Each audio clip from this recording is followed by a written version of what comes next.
सर्वमङ्गलमाङ्गल्ये शिवे सर्वाधिसाधिके शरण्ये त्र्यम्बके गौरी नारायणी नमोऽस्तुते।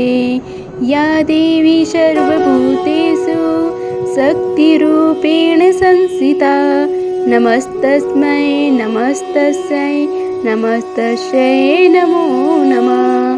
नमस्कार दोस्तों, स्वागत है आप सभी का हमारे यूट्यूब चैनल पावरफुल हिंदू धर्म में। आप सभी पर माँ दुर्गा की कृपा सदा और सर्वदा बनी रही।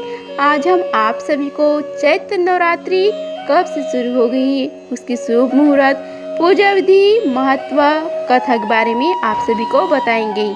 आइए जानते हैं चैत्र नवरात्रि कब से आरंभ हो रही है। हिंदू धर्म में चैत्र नवरात्रि और शारदीय नवरात्रि का विशेष महत्व है।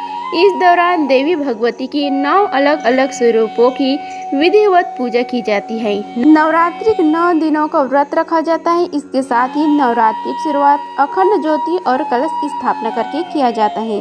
हिंदू पंचांग अनुसार चैत्र मास शुक्ल पक्ष की प्रतिपदा तिथि से चैत्र नवरात्रि की शुरुआत होती है। चैत्र नवरात्रि से ही हिंदू नववर्ष की शुरुआत होती है। इस साल 30 मार्च 2025 को चैत्र नवरात्रि शुरू होगा और 7 अप्रैल 2025 को समाप्त होगा।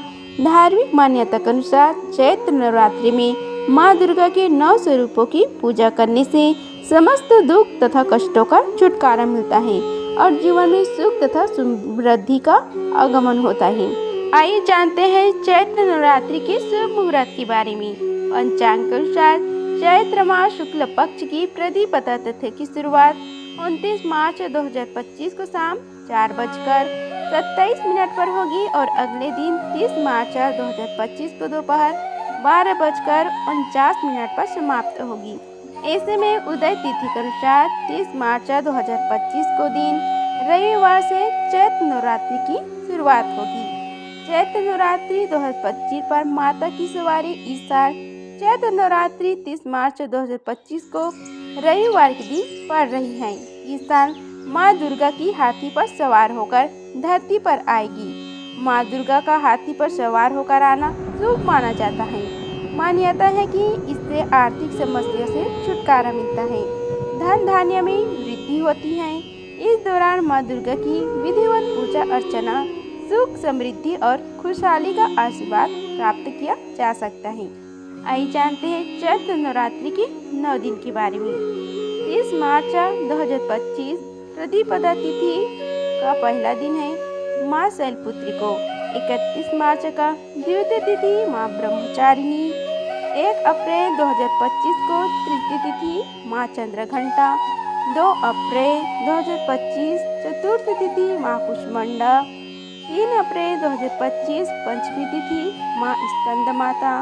4 अप्रैल षष्ठी तिथि माँ कत्यानी। 5 अप्रैल 2025 सप्तमी तिथि माँ कारात्रि। 6 अप्रैल अष्टमी तिथि माँ महागौरी। 7 अप्रैल 2025 नवी तिथि माँ सिद्धदात्री। आइए अब जानते हैं इस दिन चैत्र नवरात्रि की पूजा विधि के बारे में। सबसे पहले पहला दिन कलश स्थापना किया जाता है। नवरात्रि के पहले दिन कलश स्थापित कर पूजा की शुरुआत की जाती है। यह पूजा घर में शांति और समृद्धि लाने के लिए की जाती है। सबसे पहले ब्रह्म मुहूर्त स्नान के बाद अनुष्ठान की शुरुआत करें और स्वच्छता तथा पवित्रता का ध्यान रखें। एक बर्तन लें और उसमें मिट्टी डालकर उसे पानी से गीला करें। यह मिट्टी उर्वरता और विकास का प्रतीक है। मिट्टी में जौ के बीज बोएं, जो घर में समृद्धि और विकास का प्रतिनिधित्व करती हैं। जौ के ऊपर एक मिट्टी का कलश रखें। कलश प्रचुरता और दिव्यता का महत्वपूर्ण प्रतीक है। कलश को गंगा जल से भरें। कलश के जल में सुपारी, एक सिक्का और फूल डालें। कलश के ऊपर एक मिट्टी का कटोरा रखें जिसे अक्षत अखंडित चावल के दाने से भरा गया हो। कलश के सामने देवी की प्रतिमा स्थापित करें। पूजा को पूरे वैदिक अनुष्ठानों के अनुसार करें, जिससे मंत्रों का जाप, फूल, फल और धूप चढ़ाना शामिल है। नवरात्रि के सभी 9 दिनों तक इस पूजा का क्रम बनाए रखें, जिसमें हर दिन प्रसाद और प्रार्थना की जाती है। नवरात्रि के 9वें दिन रामनवमी का पर्व मनाया जाता है। यह दिन विशेष विशेष रूप से भगवान राम की पूजा के लिए और इसे नवरात्रि का समापन माना जाता है। नवरात्रि के आखिरी दिन कन्या पूजन का विशेष महत्व है। इस दिन छोटी कन्याओं को देवी के रूप में पूजा जाता है और उन्हें भोजन और उपहार दिए जाते हैं। यह भक्तों की श्रद्धा और भक्ति का प्रतीक है। चैत्र नवरात्रि का महत्व के बारे में आइए जानते हैं। चैत्र नवरात्रि का पर्व चैत्र माह के शुक्ल पक्ष की प्रतिपदा तिथि से शुरू होता है और आखिरी दिन रामनवमी के दिन समाप्त होता है। यह पर्व एक और धार्मिक और सांस्कृतिक का महत्व है, वहीं यह किसानों के लिए भी फसल की शुरुआत का प्रतीक होता है। नवरात्रि में देवी दुर्गा के 9 रूपों की पूजा की जाती है, जो जीवन के विभिन्न पहलुओं में शांति, शक्ति और समृद्धि लाने का कार्य करती हैं। इन 9 दिनों में विशेष ध्यान और साधना से भक्त अपने जीवन में सकारात्मक बदलाव महसूस करते हैं।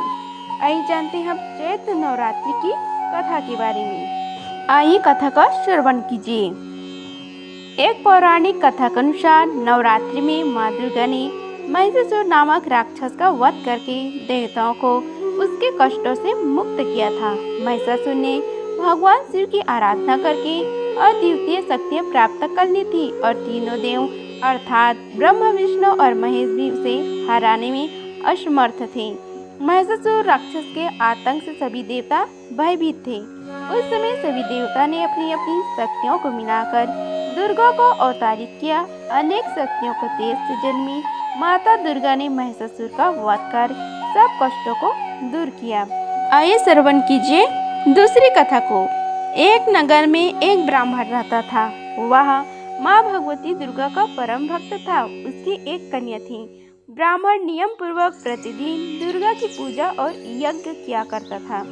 सुमति अर्थात ब्राह्मण की बेटी भी प्रतिदिन इस पूजा में भाग लिया करती थी। एक दिन सुमति खेलने में व्यस्त होने के कारण माँ भगवती की पूजा में शामिल नहीं हो सकी। यह देख उसके पिता को क्रोध आ गया और वह क्रोधवश उसके पिता ने कहा कि वह उसका विवाह किसी दरिद्र और कोढ़िए से करेगा। पिता की बातें सुनकर बेटी को बड़ा दुख हुआ और उसने पिता के द्वारा क्रोध में कही गई बातों को सहर्ष स्वीकार कर लिया। कई बार प्रयास करने से भी भाग्य की लिखा नहीं बदलता। अपनी बात के अनुसार उसके पिता ने अपनी कन्या का विवाह एक कोढ़ी के साथ कर दिया। सुमति अपने पति के साथ विवाह कर चली गई। उसके पति का घर न होने के कारण से वन में घास के आसन पर रात बड़े कष्ट में बितानी पड़ी। गरीब कन्या की यह दशा देखकर माता भगवती उसके द्वारा पिछले जन्म में की गई उसके पूर्ण प्रभाव से प्रकट हुई और सुमति से बोली कि हे कन्या, मैं तुम पर प्रसन्न हूँ। मैं तुम्हें कुछ देना चाहती हूँ, मांगो क्या मांगती हो। इस पर सुमति ने उससे पूछा कि आप मेरी किस बात पर प्रसन्न हैं। कन्या की आवाज सुनकर देवी कहने लगी कि मैं तुम पर पूर्व जन्म की तुम्हारी पूर्ण के प्रभाव से प्रसन्न हूँ। तुम पूर्व जन्म में भील की पतिव्रता स्त्री थी। एक दिन तुम्हारे पति भील द्वारा चोरी करने के कारण तुम दोनों को सिपाहियों ने पकड़ लिया, जेल खाने में कैद कर दिया था। उन लोगों ने तुम्हें और तुम्हारे पति को भोजन भी नहीं दिया था। इस प्रकार नवरात्रि के दिनों में तुमने न तो कुछ खाया और न ही जल पिया, इसलिए 9 दिन तक नवरात्रि व्रत का फल तुम्हें प्राप्त हुआ। हे ब्राह्मणी, उन दिनों अनजाने में जो व्रत हुआ, उस व्रत के प्रभाव से प्रसन्न होकर आज मैं तुम्हें मनवांछित वरदान दे रही हूँ। कन्या बोली कि अगर आप मुझ पर प्रसन्न है तो कृपा करके मेरे पति को कोढ़ दूर कर दीजिए। माता ने कन्या की यह इच्छा शीघ्र पूरी कर दी। उसके पति का शरीर माता भगवती की कृपा से रोगहीन हो गया। नवरात्रि की कथा समाप्त हुआ। बोलो दुर्गा मैया की जय, भैरव बाबा की जय। अगर आप सभी की यह वीडियो अच्छी लगी होगी तो वीडियो को लाइक कीजिए, चैनल को सब्सक्राइब कीजिए और कमेंट बॉक्स में जय माता दी लिखिए। धन्यवाद। मिलते हैं अगले वीडियो में, तब तक के लिए जय माता दी।